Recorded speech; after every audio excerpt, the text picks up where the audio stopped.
fellow humans, it's just Martine, and today I'm reading some of my friends' favorite books of 2021. I have a lovely and expansive group of friends here on booktube, and I love them all, and some of us last year teamed up and collaborated to read each other's favorite books, like of all time. And then this year we were like, why don't we continue it? And we just do it with our favorite books from this past year. So that's exciting. This is only part one of this. I have not started reading the books for part two because this is the last TBR of Christmas, okay? So I'm only reading 4 of my friends' picks today. It's not based on who I love most. I love all of them dearly. It's just based on who filled out the spreadsheet first and what I could get access to first. That's it. So today I'm going to be reading Bailey's Pick, which is People We Meet on Vacation, Stasia's Pick, which is Since You've Been Gone by Morgan Matson, Nessa's Pick, The Once and Future Witches, and Ashley's Pick, These Violent Delights. Let's do it. I just finished reading Bailey's Pick, People We Meet on Vacation by Emily Henry. I had some good feelings about this because I believe I gave Beach Read 5 stars, which is Emily Henry's first book. And then last year for this challenge for Bailey's Pick, I also read a romance book and it was also 5 stars, which is like not commonly when I give romance books, so like I trust Bailey's judgment of romance books. Unfortunately, I love this one too. 5 stars, People We Meet on Vacation. I anticipated liking it for those reasons, but also because it has some of my favorite tropes, mainly friends to lovers. It's also kind of a second chance situation. It's been all over booktube, so I don't want to take up too much time talking about what it's about, but it's basically about this woman who every year she goes on vacation with her best friend Alex, except 2 years ago something happened and now they haven't talked to each other since, and she reaches out to him to go on another trip, and that's what this story goes over. I just thought like the character building was so rich and raw. Like by the end of the story you knew so much about the characters and you cared about them too for all their quirks and stuff. I can just feel the presence of Alex as a character with his khakis and the fact that he likes reading and stuff. Meanwhile, like the opposite vibe of Poppy, and I can see the ways that that fits so well together. It was also just like masterfully written. Like I love how Emily Henry writes, and this was no different. There was so much I liked about it that it's hard to put into words. The banter was good, which was the like main reason that I loved the romance book that I read last year for Bailey's Pick, so did not disappoint on that front. Like they were just funny and quirky characters and I really loved that. They had so many different sides of them that they felt like real people. Like I didn't just know like a handful of things about them. There was so much you knew about them because you were getting to know them through the perspective of their best friend, the person that they were the closest to in the world. And you really felt that connection. They just knew such random stuff about one another. I really loved the parts where it would be like 8 summers ago or something and tell about the trip that they went on a specific year and the things that happened and the inside jokes they made. It just felt like you were along for their whole friendship while not having to drag yourself through like a really long thing or anything. Alex as a character I really liked.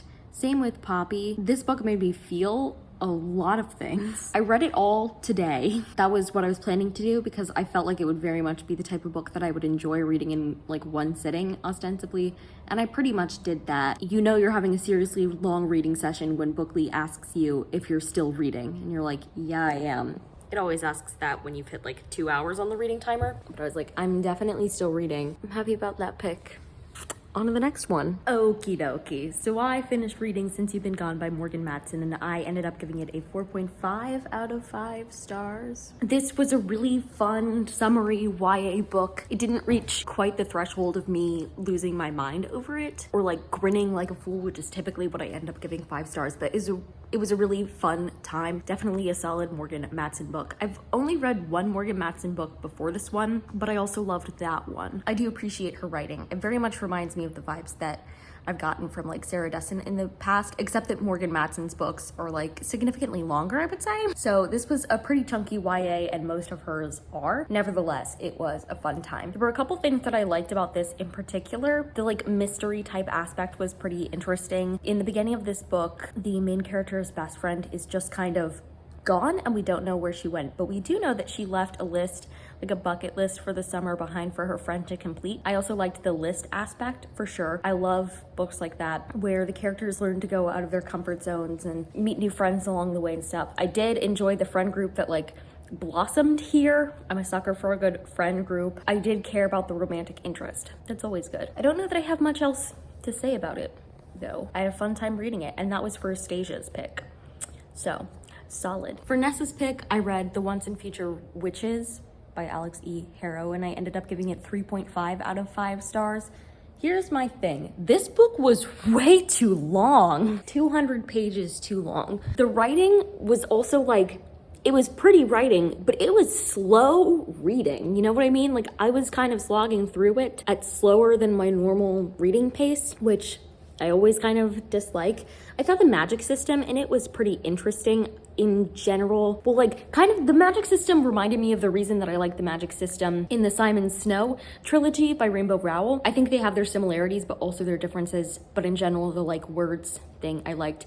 And for this, I enjoyed like the words, the ways, the will, and how that transformed over the course of the story. I also appreciated the backdrop of New Salem for this witch story and the idea of like witch trials and inquisitions in general blended into more of a contemporary setting, because I thought that was interesting. I also thought the big bad of this was like fascinating, and I loved the sisters' dynamic. The Once and Future Witches is about these 3 sisters and how they attempt to bring witchcraft back. I liked that it addressed that like being a sister is not all perfect all the time. Like, sisters can have big things standing in their way of them forgiving one another, and the fact that these 3 still loved each other at the end was like huge. I loved it. There was also LGBTQIA plus representation in this book, with one of the main characters being lesbian, and then there was a secondary character who was trans. Really having that like prominent character have a sapphic relationship was like a great part of this book. I also liked the discussions about like women's rights and women's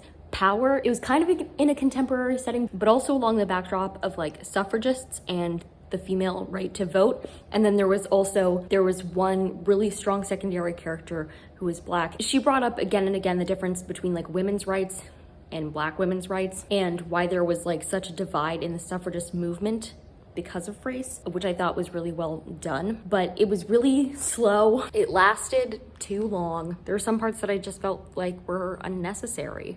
Even by the ending, it was like there were 3 endings to the book. It was like the plot twist was basically like, haha, it's not over yet, you know? Like, something bad happened and they resolved it. And then it was like, haha, it's not over yet, another bad thing happened. They resolved it. Haha, it's not over yet.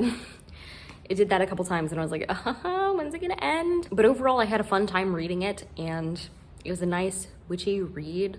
Good for like the early November that it is, those types of vibes. So I appreciated it. So thanks for the recommendation, Nessa. I just finished These Violent Delights by Chloe Gong, which was Ashley's pick for this, and I ended up giving it a 3.5 out of 5 stars. When I could pay attention to it, I was really enjoying it. However, I did have lots of trouble paying attention to it. Fine, like it was fine. I don't know how to describe how I feel about this book, because it's good, but like, I'm not gonna remember it. I don't know, it was a solid read, and the ending made me want to read the second book, but like, I'm also not losing my mind over it. I know this is an incredibly inconclusive review. I'm sorry, but I read it. I don't know if it's because I read it on audiobook that I felt this way, or if I would have felt like this regardless, but it was good, and I've been wanting to read this, so I'm glad I got it out of the way. It's not like my new favorite thing. Thanks for the pick, Ashley. It was good. There was not a bad book among these, even though we have different preferences in genre. Love it.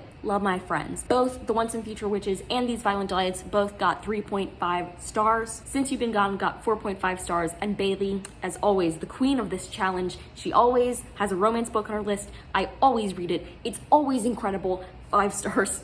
Love it. If you like this video, go ahead and give it a big thumbs up and comment down below what was your favorite book of 2021, and subscribe for more reading, writing, and college lifestyle content. And until next time, bye humans, bye!